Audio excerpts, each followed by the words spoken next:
Nagharap na ang opisyal ng LTO at ang lalaking sangkot sa tatlong viral road rage sa Quezon City. Ang driver nanindigang wala siyang kasalanan sa may sisi pa sa mga nakaaway niyang motorista. Nasa frontline na balitang yan si Gary De Leon. Mag-isang humarap sa opisina ng Land Transportation Office si Jesse Virtudaso. Siya ang lalaki 3 beses na nag-viral sa road rage sa Fairview, Quezon City. Walang dalang affidavit si Virtudaso dahil para sa kanya, sapat na ang pagharap niya sa LTO. I don't expect anything because walang mangyayari.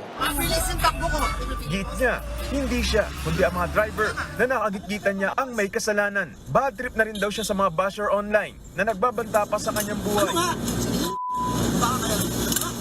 So here's my message sa lahat ng mga taong yan o kung sino man kayo dyan.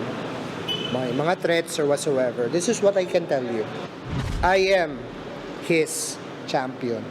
So, kahit anong gawin nyo dyan, kahit patayin nyo pa ako sa kalsada, I will still rise up again. Bagamat sumipot si Virtudaso, wala naman sa LTO ang mga nagrereklamo sa kanya. Sabi ng ahensya, hindi na kailangang humarap ng complainant sa pagdinig.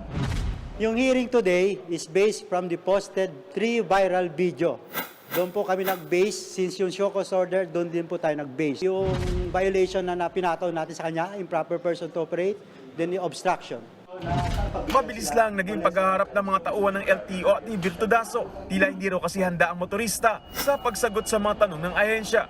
Wala rin siyang sinumpaang salaysay. Sa ngayon, hindi na muna tinanggap ng LTO ang katwiran na meron siyang mental health condition.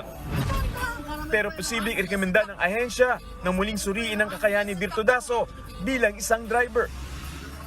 Siguro baka maglagay tayo ng reso with recommendation sa specialist, sa doktor, to further check up kung fit to drive siya. No?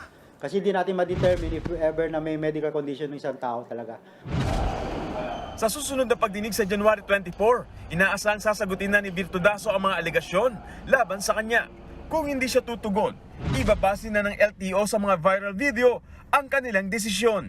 Habang gumugulo ang investigasyon, pinagbawalan din muna magmaneho si Virtudaso alinsunod sa 3 buwang suspensyon sa kanyang driver's license. Nagbabalita mula sa frontline, Gary De Leon, News 5.